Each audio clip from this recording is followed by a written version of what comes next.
काले मेघा पानी दे। प्यारे विद्यार्थी, एक बहुत ही प्रसिद्ध निबंध है ये और आरोह भाग 2 के गद्य खंड से है। लिखने वाले धर्मवीर भारती जी हैं और हिंदी साहित्य में धर्मवीर भारती इनका बहुत बड़ा नाम है। रचना के क्षेत्र में इनका बहुत बड़ा योगदान है। इस महान रचनाकार का जन्म इलाहाबाद ज़िले में 1926 में हुआ था और 1997 में 1997 में इनका देहावसान हुआ। धर्मवीर भारती जी का बचपन बहुत कठिनाइयों में बीता, आर्थिक संकटों में बीता और जब इनकी उम्र बहुत कम थी उसी वक्त इनके पिताजी का देहावसान हो गया और इनका लालन पालन इनके मामा अभय कृष्ण ने किया। धर्मवीर भारती जी ने प्रयाग विश्वविद्यालय से बीए और एमए की शिक्षा प्राप्त की और उसके बाद उस समय के प्रसिद्ध विद्वान धीरेन्द्र वर्मा के निर्देशन में सिद्ध साहित्य पर शोध कार्य किया। अभ्युदय और संगम जैसे पत्रिकाओं से भी ये जुड़े रहे और साहित्य की प्रसिद्ध पत्रिका धर्मयुग का संपादन कार्य भी धर्मवीर भारती जी ने किया और दूसरा तार सप्तक जो 1951 में प्रकाशित हुआ, इस तार सप्तक में भी धर्मवीर भारती जी एक प्रसिद्ध रचनाकार के रूप में थे। हिंदी साहित्य के संवर्धन में इनका बहुत बड़ा योगदान रहा है और इसी कारण से भारत सरकार ने इनको पद्मश्री से भी नवाजा। व्यास सम्मान व अन्य कई पुरस्कार भी इनको मिले। हिंदी के प्रचार प्रसार के लिए इन्होंने कई देशों की यात्राएं की। इंग्लैंड, जर्मन, थाईलैंड, इंडोनेशिया आदि देशों में ये गए। रचनाओं की जहाँ तक इनकी बात है, कनुप्रिया, 7 गीत वर्ष, ठंडा लोहा इनके काव्य संग्रह हैं। बंद गली का आखिरी मकान, मुर्दों का गांव, चांद और टूटे हुए लोग ये इनके कहानी संग्रह हैं। सूरज का 7वां घोड़ा और गुनाहों का देवता इनके प्रसिद्ध उपन्यास हैं। अंधा युग इनके द्वारा लिखा हुआ गीति नाट्य है और नदी प्यासी थी इनका एकांकी संग्रह है। साहित्यिक विशेषताओं की जहाँ तक हम बात करते हैं, धर्मवीर भारती जी के लेखन की खासियत ये है कि हर उम्र और हर वर्ग के पाठक के बीच इनकी अलग अलग रचनाएं लोकप्रिय हैं। वे मूल रूप से व्यक्ति स्वतंत्रता, मानवीय संबंधों, रोमानी चेतना की रचनाकार रहे हैं। तमाम सामाजिक व उत्तरदायित्वों के बावजूद उनकी रचनाओं में व्यक्ति की स्वतंत्रता ही सबसे ऊपर है। इस निबंध में विज्ञान तर्कों के सहारे चलता है और आस्था विश्वास के सहारे चलती है। इस निबंध में संक्षिप्त में मैं बता रहा हूँ कि धर्मवीर भारती जी जब 10-12 साल के थे तो उस वक्त वे आर्य समाज से दीक्षित थे, आर्य समाजी थे और कुमार सुधार सभा के उपमंत्री भी थे। वो अपने जीजी के पास में रहा करते थे। जीजी दूर के रिश्ते में पास पड़ोस में एक महिला थी जो उनकी माँ से भी बड़ी उम्र की थी। जीजी पुरानी परंपराओं को मानने वाली थी। धार्मिक कर्मकांड वो लेखक के हाथ से ही करवाना चाहती थी और उनका मानना था कि जो कर्मकांड करता है, धार्मिक अनुष्ठान कार्य करता है, उनको पुण्य मिलता है, उनके पाप दूर हो जाते हैं। मगर लेखक उस उम्र में भी पुरानी परंपराओं को, ऐसे रीति रिवाज जो समाज के लिए ठीक नहीं है, उनका विरोध करते थे। और जेठ का महीना होता है, इस महीने में सबसे ज़्यादा गर्मी पड़ती है। पेड़ पौधे पानी के अभाव में सूख जाते हैं, ज़मीन पर पपड़ी पड़ जाती है, पानी पीने के लिए नहीं होता है, बादल समय पर बरसते नहीं हैं, तो जीना बहुत ही मुश्किल हो जाता है। तो हमारे भारतीय समाज में जब बादल समय पर नहीं बरसते हैं तो ये मान्यता होती है कि इंद्रदेव नाराज़ हो गए हैं और इंद्रदेव को मनाने के लिए भी कई अनुष्ठान कार्य किए जाते हैं, कई पूजा पाठ किए जाते हैं, कई उपाय निकाले जाते हैं और यही विचित्रता हमारे देश की है। उस समय 10-12 साल के जो लड़के हैं उनको मेंढक मंडली कहता है लेखक, मगर गांव के लोग उनको इंद्रसेना कहते हैं। जब सारे उपाय निष्फल हो जाते हैं तो वो मेंढक मंडली जो कच्छे और जांघिया पहन करके पूरा समूह बना करके गलियों में घूमते हैं और गंगा मैया की जय बोलते हैं।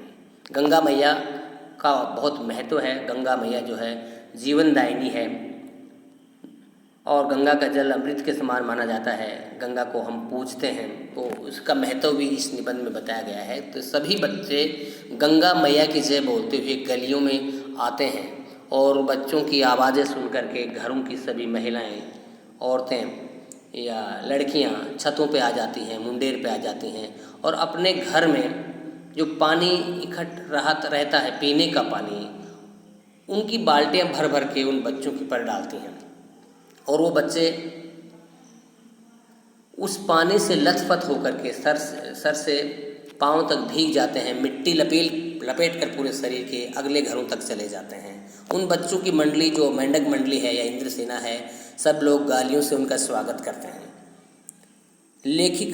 लेखक अपनी जीजी के पास में रहते हैं और जीजी लेखक को कहते हैं कि आप एक बाल्टी भर के इन मेंढक मंडली पर डाल दीजिए, मगर लेखक इस बात का विरोध करते हैं और कहते हैं कि जिस चीज़ की कमी है, पानी की हमें घर में सबसे ज़्यादा ज़रूरत है और उसी पानी को आप व्यर्थ में बहा रही हैं।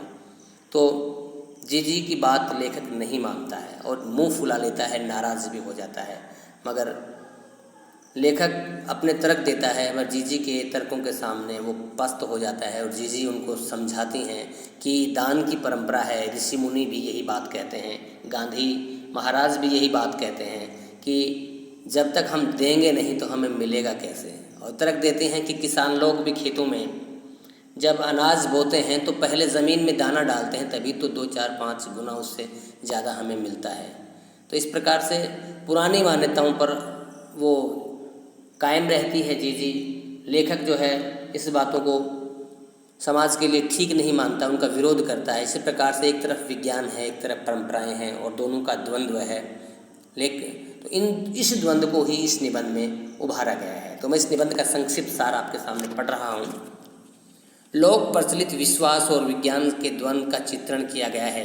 विज्ञान का अपना तर्क है और विश्वास का अपना सामर्थ्य है। इनकी सार्थकता के विषय में शिक्षित व सामंजस्य में लेखक ने इसी दुविधा को लेकर के पानी के संदर्भ में प्रसंग रचा है। आषाढ़ का पहला पखवाड़ा बीत चुका है। ऐसे में खेती व अन्य कार्यों के लिए पानी न हो तो जीवन चुनौतियों का घर बन जाता है। यदि विज्ञान इन चुनौतियों का निराकरण नहीं कर पाता तो उत्सव धर्मी भारतीय समाज किसी न किसी जुगाड़ में लग जाता है। उत्सव धर्मी भारतीय समाज का मतलब है भारतीय समाज में हर दिन कोई ना कोई कहीं ना कहीं अपनी तरह का उत्सव मनाया जाता है। तो भारतीय समाज जो उत्सव धर्मी है। प्रपंच रास्ता है और हर कीमत पर जीवित रहने के लिए अशिक्षित तथा बेबसी के भीतर भी उपाय और काट की खोज करता है। लेखक बताता है कि जब वर्षा की प्रतीक्षा करते करते लोगों की हालत खराब हो जाती है, तब गांव में नंग धड़ंग किशोर शोर करते हुए कीचड़ में लौटते हुए गलियों में घूमते हैं। 10-12 वर्ष की आयु के होते हैं ये लड़के, तथा सिर्फ जांघिया और लंगोटी पहन करके गंगा मैया की जयकारे बोलते हुए गलियों में प्रवेश करते हैं और इनका स्वागत गालियों के साथ में होता है।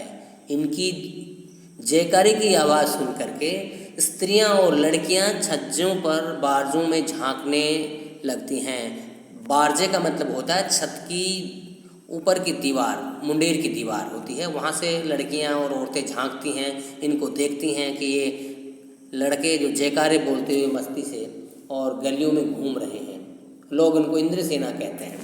मंडली को इंद्रसेना या मेंढक मंडली कहते हैं। पुकार लगाते हैं, काले मेघा पानी दे गुड़धानी दे, गगरी फूटी बैल पियासा, काले मेघा पानी दे। यानी कि लोकगीत की तरह से वो बादलों को पुकारते हैं, काले मेघा पानी दे, क्योंकि पानी से ही फसल पैदा होगी, उसी से गुड़धानी बनेगी। गगरी जो बैल जो प्यासा उसी की प्यास मिटेगी। कहने का मतलब ये है कि जल हर समस्या का समाधान है। जब ये मंडली किसी घर के सामने रुककर पानी की पुकार लगाती है तो घर में सहेज कर रखे पानी से इन बच्चों को सर से पांव तक तर कर दिया जाता था। ये भीगे बदन मिट्टी में लोट-पोट लगाते तथा कीचड़ से लथपथ हो जाते। वह समय होता जब वह हर जगह लोग गर्मी से भूनकर त्राही करते हैं। कुएं सूखने लगते हैं, नलकूपों में पानी नहीं होता है, खेतों की मिट्टी की पपड़ी बन जाती है और गर्म लू चलती हैं। लू के कारण से व्यक्ति बेहोश होने लगते हैं, पशु पानी की कमी से मरने लगते हैं, लेकिन बारिश का कहीं नामो निशान नहीं होता है। ऐसी स्थिति होती है और ऐसी स्थिति में भी गांव के लोग इन बच्चों पर पानी फेंकते हैं। ये बात लेखक को ठीक नहीं लगती कि जिस चीज़ की कमी है उसी को व्यर्थ बहा रहे हैं। जब पूजा पाठ आदि विफल हो जाती है तो इंद्रसेना अंतिम उपाय के तौर पर निकलती थी और इंद्र देवता से पानी की मांग करती थी। लेखक को यह समझ में नहीं आता कि पानी की कमी के बावजूद लोग घरों में कठिनाई से इकट्ठा किए पानी को उन पर क्यों फेंकते थे। इस प्रकार के अंधविश्वासों से देश को बहुत नुकसान होता है। बहुत ही महत्वपूर्ण लाइन है जिसको अलग रंग से कर दिया गया है, अंडरलाइन करने की ज़रूरत नहीं पड़ेगी। इस प्रकार के अंधविश्वासों से देश को बहुत नुकसान होता है।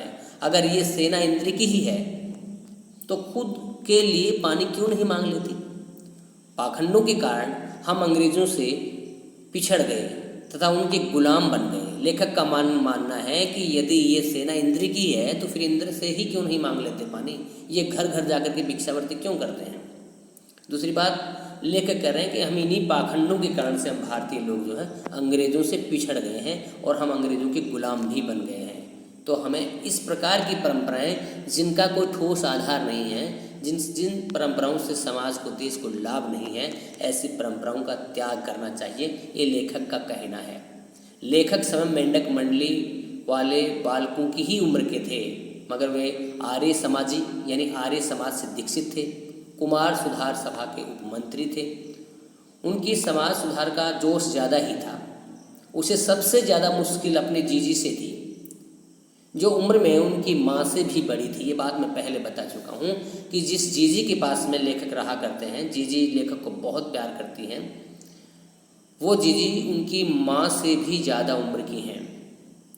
जो सभी रीति रिवाज, तीज त्योहार, पूजा अनुष्ठानों को लेखक के हाथों से पूरा कराना चाहती है। जिन अंधविश्वासों को लेखक समाप्त करना चाहता था, वे ये सब कार्य लेखक को पुण्य मिलने के लिए करवाती थी। यानी जिन चीज़ों को लेखक समाप्त करना चाहता था, जिन परंपराओं का लेखक विरोध करता था, जीजी उन्हीं कार्यों को लेखक के हाथों से करवाना चाहती थी। जीजी का ये मानना था कि लेखक को इन ऐसे कार्यों से पुण्य मिलेगा।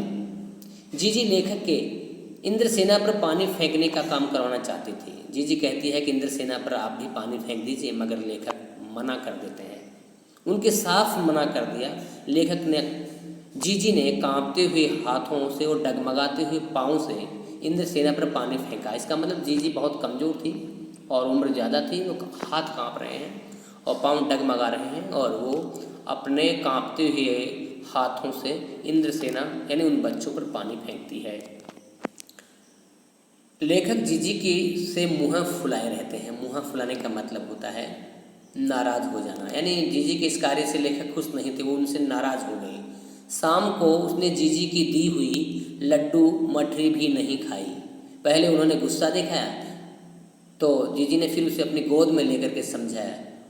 उन्होंने कहा, और क्या कहा, एक प्रश्न का उत्तर है, ये महत्वपूर्ण बात है, इसको अलग रंग से कर दिया गया। उन्होंने कहा कि यदि हम पानी नहीं देंगे तो इंद्र भगवान हमें पानी कैसे देंगे। ये पानी की बर्बादी नहीं है, ये पानी का अर्घ्य है। यानी हम जैसे देवताओं को पानी चढ़ाते हैं तो ये पानी चढ़ाना है, ये बर्बादी नहीं है। ये लेखक की जीजी का मानना है, लेखक का नहीं। दान देंगे तभी तो हमें इच्छित वस्तु मिलती है। ऋषियों ने दान को महान बताया है। बिना त्याग के दान नहीं होता। करोड़पति 2-4 रुपये दान दे दे तो यह त्याग नहीं होता। त्याग वह होता है जो अपनी ज़रूरत की चीज़ को जन कल्याण के लिए दे। ये बहुत ही महत्वपूर्ण बात है कि जैसे हम कपड़े पहनते हैं और अब हमारी सबसे पुरानी पैंट है जो किसी काम की नहीं, हम उसको दान देना चाहें तो वो दान की श्रेणी में नहीं, अच्छी नहीं है। दान का मतलब है कि जो सबसे प्यारा कपड़ा हमारा है, जो सबसे प्यारी चीज़ है, उसको देने का मतलब त्याग है। तो त्याग से लोक कल्याण होता है और हमारे समाज की ये परंपरा है। और दान भारतीय समाज का एक अभिन्न अंग है। पुण्य कार्य के लिए इसको किया जाता है। ऐसे ही दान का फल मिलता है। लेखक जीजी के तर्कों के आगे पस्त हो जाते हैं। यानी लेखक जीजी के तर्क तर्कों के सामने हार जाते हैं। फिर भी वह अपनी जिद पर अड़ा रहा। जीजी ने फिर समझाया कि तू बहुत पढ़ गया है। जब कोई किसी से जब बात करते हैं और हमारी बात नहीं मानते हैं तो हमको ऐसे शब्दों से मनाने की कोशिश करते हैं, तू ज़्यादा पढ़ गया है, इस कारण से इन बातों का विरोध कर रहा है। वह अभी भी अनपढ़ है। किसान भी 30-40 मन गेहूँ उगाने के लिए 5-6 सेर अच्छा गेहूँ बोता है। जीजी तर्क दे रही, किसान भी खेतों में पहले गेहूँ बोता है तभी तो उसको मिलता है। इसी तरह से हम अपने घर का पानी इन पर फेंक कर बुआई करते हैं। इसी से शहर कस्बा गांव पर पानी वाले बादल की फसल आ जाएगी। हम बीज बनाकर पानी देते हैं, फिर काले मेघा हमें पानी देते हैं, हम उनसे पानी मांगते हैं। तो जीजी पानी को व्यर्थ बहाना नहीं मानती है, वो उनको दान मानती है और उनका मानना है कि हम उन पर पानी फेंकेंगे तो हमें इसके बदले में बादल पानी देंगे। ऋषि मुनियों ने भी ये कहा है कि पहले खुद दो, तभी देवता चौगुना करके लौटाएंगे। ये आदमी का आचरण है जिससे सबका आचरण बनता है। यथा राजा तथा प्रजा, यानी जैसा राजा होता है वैसी प्रजा बन जाती है। गांधी जी महाराज भी यही कहते हैं। लेखक कहता है कि ये बात 50 साल पुरानी होने के बावजूद आज भी उसके मन पर दर्ज है। अनेक संदर्भों में से बातें मन को कचोटती हैं कि हमें देश के लिए क्या करना चाहिए। यानी लेखक को कौन सी बात कचोटती है? जो दान की बात आती है, त्याग की बात आती है। लेखक कह रहे हैं कि वर्तमान देश की परिस्थितियों से, हमारा देश वर्तमान में भ्रष्टाचार जैसी बीमारी से लिप्त है, ग्रसित है। तो लेखक 50 साल पुरानी इस बात को वर्तमान स्थिति से जोड़ करके कह रहे हैं कि देश के लिए क्या करते हैं। हर क्षेत्र में मांगे बड़ी बड़ी हैं, पर त्याग का कहीं नाम निशान नहीं है। यानी हमारे देश में मांग तो बहुत है, हम अधिकारों की बात तो बहुत करते हैं, मगर कर्तव्य की बात नहीं करते हैं। तो लेखक हमें यही कहना चाहते हैं कि यदि अधिकार की बात करते हैं तो कर्तव्य भी हमें करने चाहिए। यदि हम ज़्यादा बड़ी बड़ी मांगे करते हैं तो हमें त्याग करने की भी हमारे में कला होनी चाहिए, या हमें भी त्याग करना चाहिए। त्याग का कहीं नामो निशान नहीं है। आज स्वार्थ एकमात्र लक्ष्य रह गया है। हम भ्रष्टाचार की बातें करते हैं परंतु खुद अपनी जांच नहीं करते। काले मेघा पानी दे, पानी बरसता है परंतु गगरी फूटी की फूटी रह जाती है। और पानी बरसना, गगरी की फूटी रह जाना, बैल प्यासे के प्यासे रह जाते हैं। यानी स्थिति वो की वो है। बादल कितनी ही बार बरस करके चले गए, मगर न बैलों की प्यास बुझी, न गगरी फूल भर पाई और न स्थितियाँ बदली। तो इस निबंध के माध्यम से वर्तमान की जो परिस्थितियाँ नहीं बदल रही हैं उन पर भी लेखक हमारा ध्यान आकर्षित करना चाहते हैं। कब बदलेगी ये स्थितियाँ, ये कोई नहीं जानता। और आगे इस प्रकार से पूरे निबंध का ये सार है। पूरे निबंध में से जो कठिन शब्द हैं उनका शब्दार्थ लिख दिया गया है। तो आशा करते हैं कि ये निबंध आपको निश्चित रूप से समझ में आया होगा। धन्यवाद।